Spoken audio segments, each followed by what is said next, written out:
Semana que acaba, semana que começa. A semana que terminou foi uma semana praticamente dedicada ao Banco Central Europeu. Começámos logo nos primeiros dias da semana com uma notícia da Reuters que dava que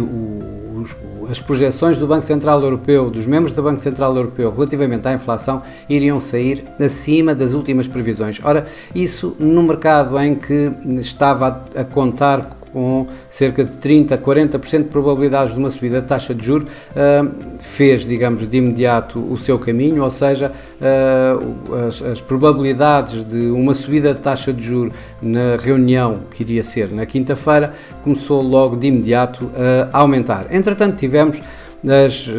os dados da inflação nos Estados Unidos que saíram em linha com o esperado, ligeiramente na parte de cima das previsões, com a inflação total a cair,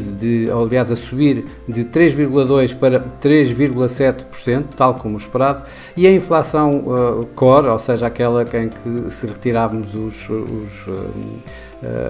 os preços da energia e da alimentação, a caírem de 4,7% para 4,3%. Ainda assim, o número mensal, a subida de preços no mês de agosto, foi ligeiramente acima das expectativas, que se esperavam 0,2% e saíram a 0,3%. Também aqui a justificar, ou melhor, a confirmar este ligeiro aquecimento na inflação norte-americana, teve o índice de preços no produtor mais tarde, além de os números das vendas a retalho que saíram acima do esperado, o que também alimentou, digamos, esta ideia de uma forte resiliência da economia norte-americana. Entretanto, o relatório mensal da OPEP dava conta de um déficit de cerca de 3 milhões de barris por dia na oferta de petróleo para os restantes 6 meses deste ano, o que deu um novo impulso aos preços já elevados do petróleo. Entretanto, o Banco Central Europeu subiu mesmo os 25 pontos base, como o mercado já começava a descontar, e como nós tínhamos vindo a referir aqui assim na semana passada, em que era o nosso entendimento que provavelmente havia uma última subida de 25 pontos, e de facto essa foi a grande surpresa desta semana, foi o comunicado do Banco Central Europeu, de alguma forma a dar a entender que esta deverá ser mesmo a última subida de taxas de juros, na medida em que eles dizem que as taxas chegaram a um nível tal, restritivo, tal, que permanecendo aqui durante algum tempo, poderão levar a inflação para os tais 2%, que é a meta do Banco Central Europeu. Provavelmente estamos aqui a assistir ao fim de um ciclo, do ciclo mais agressivo de subidas de taxa de juros, que desde julho do ano passado, de 2022, trouxe as taxas de juros de depósito do Banco Central Europeu de menos 0,5% até aos atuais 4%. Entretanto, o dólar continuou no seu caminho ascendente e continua a ser a moeda de preferência nos mercados financeiros, e sem que isso, mesmo assim, fizesse uma grande moça, passa a expressão, nos mercados acionistas, que de alguma forma, com algumas exceções, a norte-americana, acabaram por terminar em ganhos de alguma relevância. Na Europa, o FTSE, no Reino Unido, liderou os ganhos ao subir esta semana 3%, o CAC 40 em França ganhou cerca de 2%. Na Ásia, o índice Nikkei do Japão liderou os ganhos, tendo acumulado esta semana mais cerca de 3%, enquanto nos Estados Unidos os principais índices de Wall Street acabaram por terminar em perdas e em ganhos. O Dow Jones terminou em terreno positivo, o Nasdaq em terreno um pouco mais negativo, e o S&P 500 acabou por ser a média desses mesmos índices norte-americanos, ao terminar praticamente inalterado, recuando cerca de 0,16%. Por cá, em Portugal, o PSI acabou por ganhar cerca de 1,2%, com o BCP impulsionar exatamente esses mesmos ganhos ao terminar a semana, acumulando mais 6,5%, sensivelmente, enquanto o Jerónimo Martins recuou um pouco menos de 2%. No mercado cambial, tal como estávamos a dizer, o dólar realmente foi a grande divisa. O euro-dólar caiu pela 9ª semana consecutiva, foi testar um mínimo que já não se via desde maio, a 1,0635, e terminou ligeiramente acima desse mesmo nível. Por outro lado, o peso mexicano esta semana voltou a ser a estrela da companhia, foi a divisa que mais ganhou durante esta semana, tendo ganho tanto ao euro como ao dólar cerca de 3% esta semana. No mercado commodities, como nós já vimos, o petróleo obviamente que teve fortes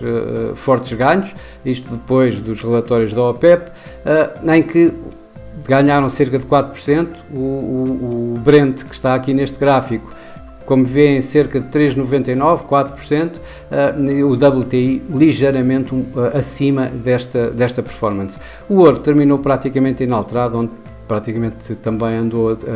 a negociar toda a semana e terminou praticamente aos níveis com que tinha começado a semana. Esta semana que vai começar é uma semana de bancos centrais, essencialmente é uma semana de bancos centrais onde teremos mais de uma dúzia de bancos centrais a decidir sobre taxas de juros.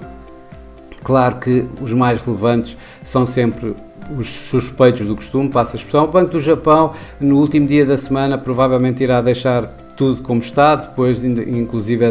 daquela pequena alteração feita na última reunião no controle de taxa de juro a 10 anos. O Banco de Inglaterra provavelmente irá subir 25 pontos, em que o mercado estará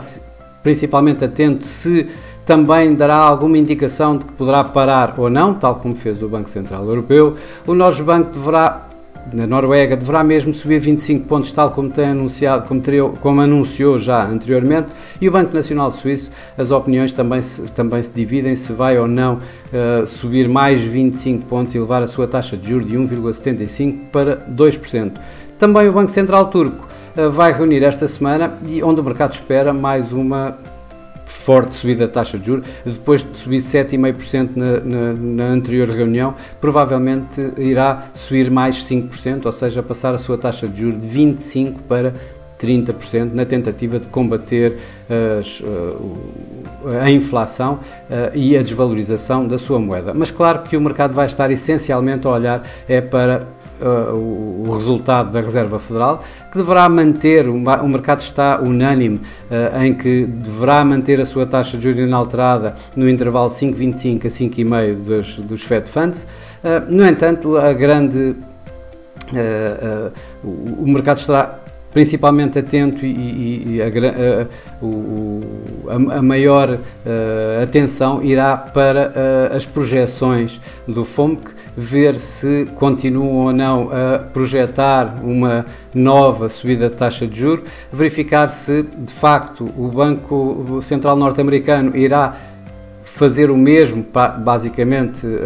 do Banco Central Europeu, indicando que as taxas de juros poderão não subir mais e poderão continuar a este nível restritivo que seja